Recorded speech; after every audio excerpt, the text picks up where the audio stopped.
Saya sungguh-sungguh berharap di sini, kalaupun ada yang sedang divonis seperti itu, bismillah, pelan-pelan ditinggalkan. Sampaikan nanti setelah kita pulang ke tetangga, ke siapapun itu, bahwa ini ada kabar baik. Ayo lepas dari vonis-vonis itu, karena saya bisa buktikan. Ya, saya bisa buktikan bahwa pertama setelah mindset kita berubah, kemudian kita sudah terhubung dengan Allah, apa yang tidak bisa bagi Allah?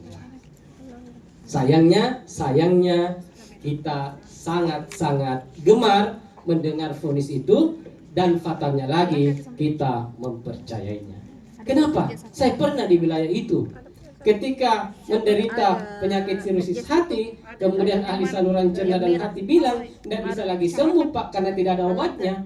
Saya langsung putus asa. Dan saya akui diriku kafir 4 bulan. Karena apa?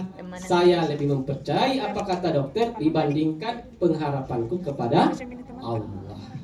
Karena itu, bismillah, mulai saat ini, di sini, malam ini, yang sedang menjalani vonis-vonis itu, saya ada motto, selalu ada jalan.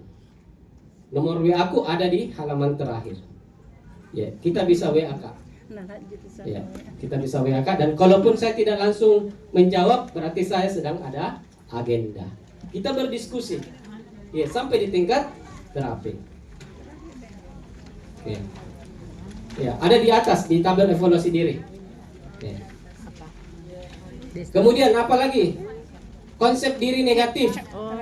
Itu tadi, tidak bisa mas sembuh ini. Begitu memang saya dari dulu begini dan begitu. Saya memang orangnya begini. Itu semua adalah konsep diri deh negatif. Harapan yang berlebihan terlalu menggebu-gebu harapannya, pas kenyataan tidak sesuai, yang terjadi kembali adalah kecewa. Ingat 2 anaknya kecewa? Jengkel, sedih. Oke.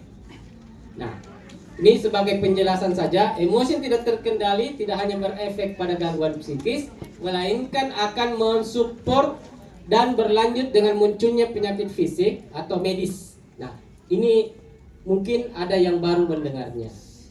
Selama ini kan penyebab penyakit selalu dinisbahkan, dikambing hitamkan makanan dan minuman toh. Ternyata berdasarkan riset, 90% penyakit disebabkan karena psikis. Dan itu bersesuaian dengan hadis Nabi yang tadi. Ada segumpal daging pada diri manusia, yang kalau itu baik, baiklah segalanya. Kalau itu buruk, buruklah segalanya. Nah, apa contoh-contoh penyakit fisik yang selama ini atau dianggap sebagai penyakit medis, yang sesungguhnya bermula dari karena ada gangguan psikis? Hipertensi, apalagi diabetes, vertigo tadi sudah toh jelas menolak kenyataan. Mah, jadi mah bukan karena parepunu, bukan. Di Antang itu ada yang terkenal Songkolok Bagadang. Kalau karena parepunu orang sakit mah tidak masuk itu televisi sampai viral sekali. Nah, bukan juga karena kopi, bukan juga karena teh, bukan juga karena Lombok. Kalau karena Lombok, bagaimana orang Manado sama Gorontalo? Mah semua. Oke? Kemudian ketika mah tidak terkendali, naiklah GERD. Pada semuku derita ini, mah GERD. Sinusitis apalagi? Jadi itu sinusitis, saya oleh ahli THT disuruh operasi, tapi saya menolak karena setelah itu saya tahu, oh sinusitis ini bermula dari asam lambung yang tidak terkendali, menekan ke atas, masuk rongga sinus di hidung, dan itulah yang disebut dengan sinusitis. Dan apa selain asam lambung?